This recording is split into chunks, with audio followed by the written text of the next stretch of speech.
running on instinct? Cute. Data is the co-pilot that keeps you from crashing into a mountain of food, cost, and labor chaos. Hey there, Restaurant Pro. This is Dave Scott Peters, restaurant expert, coach, and creator of the Restaurant Prosperity Formula. Today, we're turning POS reports into crystal balls because feelings don't pay the bills, facts do. Let's talk about why data matters, even if you hate math. Numbers expose problems before they explode. Sales trends, labor leaks, cash bleeds. Track these 5 metrics weekly if you really want to make a difference in your business. The first one is going to be prime cost. Our target, what is 55% or lower, right? Remember, the national average is supposed to be 65% if you do $1 million or more. Well, if you work with me, you do $850,000 a year or more in gross sales, 55% is your target. If you're under that number, we're going to shoot for 60. And as we approach $2 million, $3 million, that number gets down to 50 or lower. And that's without giving up guest satisfaction, without cutting product quality, without going against your core values. But the phrase, that which we measure improves, is so important, especially when it comes to prime cost. So you need to measure it. Number 2, you got to do your cost of goods sold by category. Food, bottled beer, draft beer, wine, liquor, merchandise, anything that you sell. There is a reason, because if I lump it all together and I say I've got a 35% cost of goods sold, where's my problem if I have one?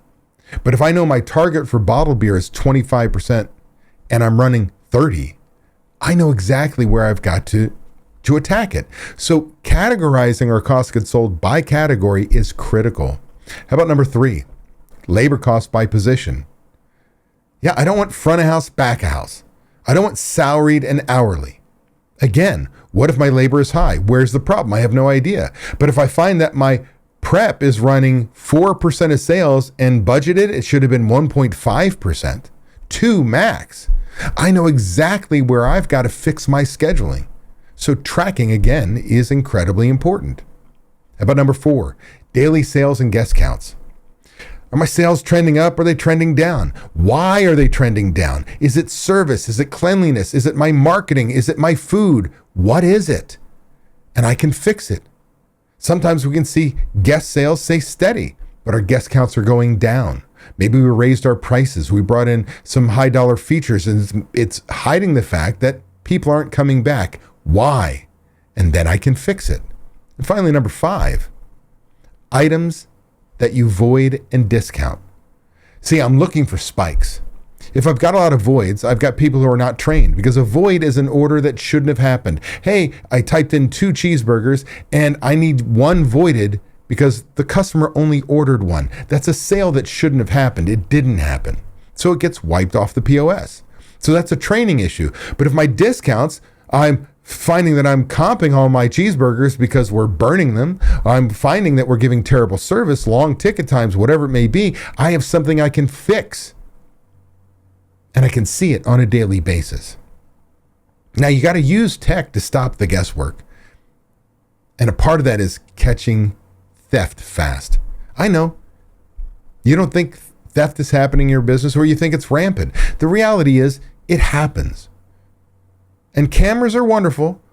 I can see what happened, but you're going to review yesterday? It's too late. What I need is systems in place and management on the floor, but I've got the reports to tell me to look.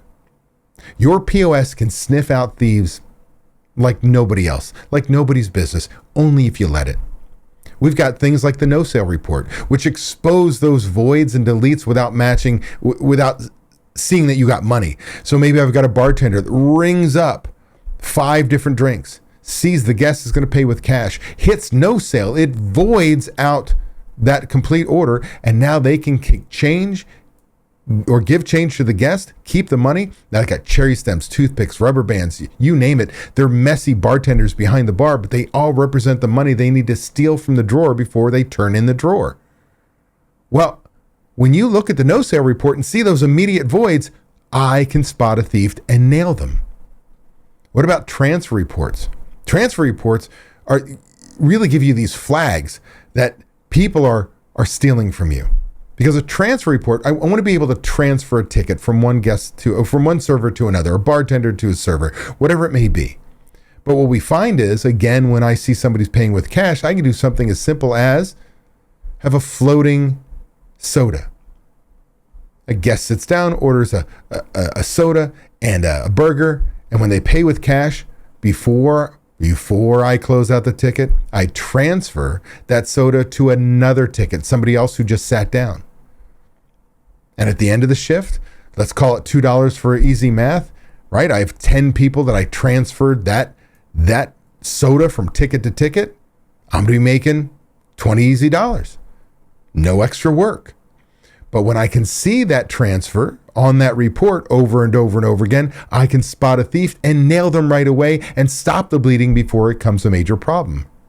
Now, my comp report's important too, because every comp needs a manager to sign off. And they're going to leave patterns that leave red flags.